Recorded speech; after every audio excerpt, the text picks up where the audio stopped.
The midterms are over, or are they over? In the last two Senate races we thought were going to the GOP, they seemed to win on election night. I'm talking about Florida. I'm talking about Arizona. Thousands of uncounted ballots keep popping up, though, mostly in the Democratic-leaning areas. What is going on here, and why are these elections still up in the air? Senator Marco Rubio's had it. He's tweeted about it, saying this: Democrat lawyers are descending on Florida. They've been very clear they aren't there to make sure that every vote is counted. They are here to change the results of the election, and Broward County is where they plan to do it. Senator Marco Rubio joins us right now. Senator, what makes you think that?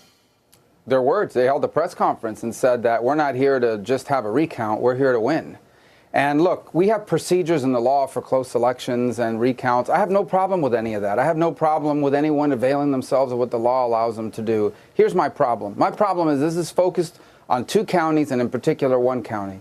So let me use an example. Bay County, Florida, where Panama City is, was hit by a Category 4 hurricane about 4 weeks to the day of this election. They were without power. You guys covered all this. They did all their ballots at a 52% return rate, 52% turnout despite the hurricane. They did all their ballots, submitted them on time. They were done basically on election night early the following morning, very early. Broward County, 48 hours later, is still counting. And they didn't have a Category 4 hurricane, and it's not the first time that they do this. Problem number one. Problem number two is we don't know how many votes they have, and neither do they. Either they don't know or they won't tell anybody how many ballots are left to count, and so forth. And so it's concerning when you go to sleep at 3 a.m. on Wednesday morning after the election, and, for example, Rick Scott is up by 60,000 votes, 54,000 votes, whatever it was. Today is at 17,000. And the only counties that are still reporting are Palm Beach and Broward, right? Who have a history, by the way, on these things. Broward County lost a lawsuit to the Republican Party a while back because they were opening up absentee ballots and beginning to count them before they were supposed to. Okay, Broward County in August of this year in Broward County, right, mysteriously, or I should just say, let me not use that term, 5,000 mail ballots appeared all of a sudden at 7 p.m. on Tuesday night of the election. Then it actually grew to 9,000. When they were done counting those, a school board race that involved Ryan Petty, one of the Parkland fathers that was challenging a school board member, suddenly the incumbent was able to barely, but she did, avoid a runoff. A judge race flipped at a 400-vote margin after these 9,000 votes appeared. So this is a pattern of, at a minimum, incompetence, right, and it's embarrassing to the state. Voters deserve better. This is not even a partisan thing. This is a county that apparently cannot count votes as well as a county that just got wiped out by a hurricane. No matter what happens, you have a sitting governor up for this election, and Marco Rubio, you've been there. You should straighten this out. Brenda Snipes illegally destroyed ballots in 2016. She's still in charge. Now they can't count the ballots. They're supposed to have it up 30 minutes after elections closes. It's still not done. So I just talked to Governor Scott's office. He has a presser tonight, and he says they understand there's got to be a recount, an automatic recount, first by machine. If it's still close, then by hand. Now we understand that Andrew Gillum says it looks like he is going to retract his concession, and he's going to look for a recount there as the vote's beginning to close as well.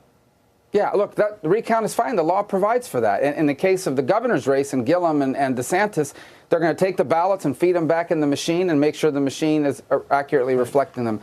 In the case of the Senate campaign, they're going to manually recount these ballots. And what that means is they're only going to manually recount undervotes and overvotes, meaning ballots that voted for more than one candidate or ballots that did not vote for any candidate.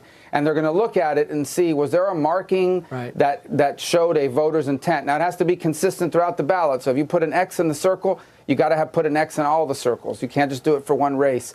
But that's where the lawyers get involved. That's where the fights begin to happen. And that's where we have seen races in the past suddenly turn. My problem is, if this was something we were seeing in multiple counties, it's in one county, and it happens to be a very Democratic county. Look, people have a right to be concerned about it. Senator, real quick, Mark Elias is coming in. He's a Clinton attorney, and guess what? Works for Perkins Coie. And guess what? They hired Fusion GPS, who hired Christopher Steele. We're back in the dossier conversation. Mark Elias is back in our lives as a country. The Clinton lawyers are here, and they're going to start putting a lawsuit together that the Senate vote, the punch for the Senate, was way on the bottom of the ballot, separate, making it hard for people to vote. So they're going to challenge this legally, along with the recounts, along with the ballots. We might have another mess in Florida, but you're at least standing up ahead of time instead of talking about it in the aftermath. Crazy. Senator Marco Rubio, thanks so much. Thank you. Crazy, right? Meanwhile, Democrats revealed their first priority since they now have the majority in the House coming up in January. Incoming House Intel Chair Adam Schiff signaled his intent to expand the Russian probe. Isn't that great? And Congressman Richard Neal said this. Yeah, I think we will, yes. But I hope that the president would do this on his own, largely because every president since Gerald R. Ford has voluntarily done this. Tax returns. Mollie Hemingway of the Federalist overheard something on the Acela train yesterday. Mollie, you can add to this story. What did you hear from Jerry Nadler? Nice to see you.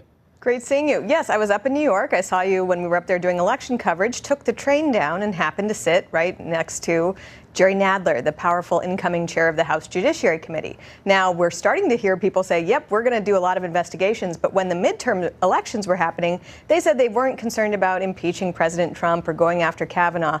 Well, Jerry Nadler, in various phone calls that he took and had while we were on the phone or while we were on the train, said that, in fact, one of the things that the Judiciary Committee plans to do is, in fact, go after Justice Kavanaugh through one of a couple of different means, either by going after the FBI for doing a fraudulent investigation, in his view, and relitigating all of that in front of the House Judiciary Committee. And they discussed the promise and peril of what it would be like to impeach Justice Kavanaugh. And they also said they're all in on the Russia investigation. There's sort of a broad, coordinated effort across multiple committees to, in fact, do the thing that they told voters they weren't going to do during the 2018 midterms. So, Mollie, get this.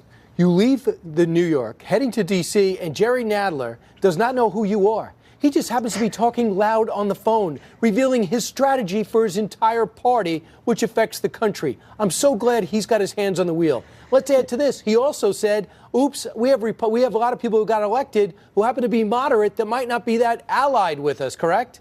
Well, he was more worried actually about what was happening to the Democratic Party's coalition. He feels they've lost working class voters, that those people are now going to Republicans, that they can no longer call themselves the party of the working class, because the new voters that they're getting are these sort of never Trump style elite Republicans who he thinks hurt the overall brand of the Democratic Party. And he was also worried that the thriving economy could pose problems because if anything bad happens to it, he's worried that Democrats will be blamed for it.